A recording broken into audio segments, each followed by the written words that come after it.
All right, everybody. Coming to y'all live right now. We know it is kind of getting a little late if you're on the East Coast, but right now we do have breaking news. It looks like the Supreme Court, let's just say right now, President-elect Donald Trump is not too happy with the Supreme Court. He is not happy with them right now. It looks like a ruling just came out from the Supreme Court, and we're going to tell it to you live because we just got in the studio. We had to get on live just to tell y'all what's going on, but the Supreme Court rejects Trump on sentencing delay. He reached out to the Supreme Court and said, "Hey, check this out, y'all. I need y'all to go ahead and do me a little favor. Go ahead and make sure this thing get delayed until after I get elected." Well, the Supreme Court said, "Well, on that case, Mr. Trump, on that case, we can't save you."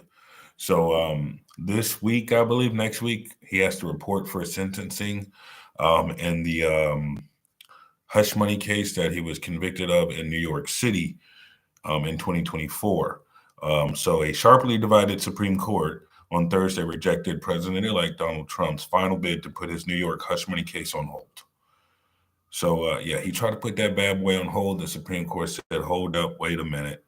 So he tried to put it on hold, clearing the way for him to be sentenced for felony crimes days before he returns to the presidency. The court 5-4 decision order allows Judge Juan M. Merchan to impose a sentence Friday on Trump, who has who was convicted in what prosecutors call an attempt to cover up a $130,000 hush payment to porn star Stormy Daniels. We all heard about that. We don't need to go into detail about it, but what we're here to talk about is okay, shit's getting weird again. Excuse the French, but I mean, we got so much going on in the world: famine, genocide. Now we got this debacle. So this is breaking news coming in right now today from Washington D.C. The Supreme Court in a 5-4 decision rejects Trump's bid to have his case delayed. So he will have to report for sentencing. We don't know what it's going to be. We don't know what the judge is going to do. So it's going to be very interesting to see how this all plays out next week. So we will keep you updated. We will keep you detailed with the latest events because I'm sure this will be some breaking news for the night and for the coming days. So we've never had a situation like this in the country's history, actually, where a president-elect that is going to be sworn in a couple of weeks is going to also be having to face being sentenced for a crime he was found guilty of. So this is an interesting time in American politics for sure, but that's why we're here because we want to talk about it. We want to know what you think. Tell us in the comments. Send us a message. Let us know what topics you want to talk about. If you have any breaking news in your community, in your city, let us know. We'd love to cover it. We'd love to talk about it.